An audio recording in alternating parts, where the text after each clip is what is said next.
बातमी पुण्यातल्या गोविंद गोरे या आजोबांना पालिकेनं 10 लाखांचं पाण्याचं बिल पाठवलं आणि आजोबांची झोप उडाली। जेमतेम पाण्याचा वापर असताना लाखोंचं बिल आल्यानं आजोबांनी पालिकेत धाव घेतली। पालिकेच्या भोंगळ कारभारावर टीका झाल्यावर आणि चूक लक्षात आल्यावर पालिकेनं आता या आजोबांची माफी मागितली आहे। हे आहेत पुण्याच्या शनिवार पेठेत राहणारे गोविंद गोरे, वय वर्ष 75। गेली अनेक वर्ष काटकसरीनं राहत असलेल्या गोरे कुटुंबाला मार्च महिन्याचं पाण्याचं बिल आलं आणि त्यांचे डोळे पांढरे झाले। कारण दर महिन्याला अंदाजे 100 ते 200 रुपयांच्या घरात येणाऱ्या बिलाची यावेळची रक्कम होती तब्बल 10,76,000 रुपये। त्यामुळे गोविंद गोरेंनी तातडीनं मनपाला खरमरीत पत्र लिहिलं आणि बोगस बिल देऊन मानसिक त्रास देणाऱ्या अधिकाऱ्याच्या निलंबनाची मागणी केली। मला मानसिक जे टेन्शन झालेलं आहे किंवा त्रास झालेला आहे माझ्या कुटुंबाला, माझं कुटुंब अस्वस्थ झालेलं आहे, याचंही भरपाई कोण देणार? महानगरपालिका देणार आहे का? माझ्या मिसेस एंजिओग्राफी झालेलं आहे, तिला टेन्शन आहे, ती आज 3-4 दिवस झाले झोपू नये। किती मनस्ताप आहे, त्या मनस्तापाची काय भरपाई मागू मी, कशी मागू? अनेकदा खेटे मारूनही पालिकेकडनं कोणताही प्रतिसाद मिळत नव्हता।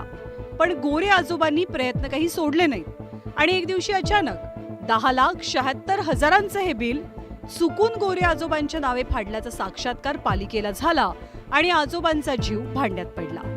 गोविंद गोरे यांना चुकीचं बिल पाठवल्यामुळे पुणे मनपानं आजोबांना चक्क सॉरी म्हटलंय।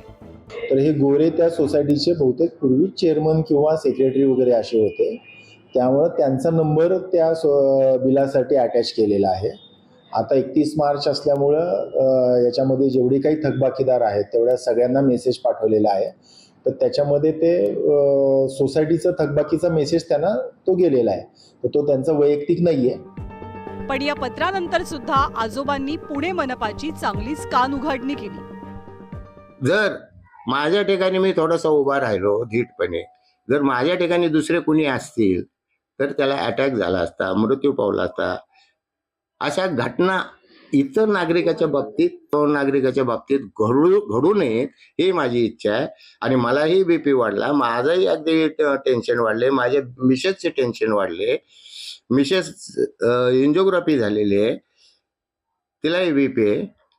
मग हे महानगरपालिका हे पत्र देऊन मोकळं होते का?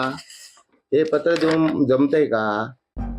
पाणी पुरवठा विभागानं आता आजोबांची माफी मागितलेली असली तर या प्रकरणात खरी चूक कुणाची याबद्दल अस्पष्टता दिसतेय।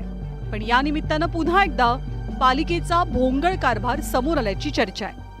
75 वर्षीय गोविंद गोरे यांच्यावरती लाखो रुपयाची पाणीपट्टी भरण्याची वेळ खरं तर पालिकेच्या चुकीमुळे आल्यामुळं पुणे पालिका आता खरं तर ज्येष्ठ नागरिकांना पुढे अशी वेळ येऊ देणार नाही, हीच काय ती अपेक्षा। प्राची केदारी, न्यूज 18 लोकमत, पुणे।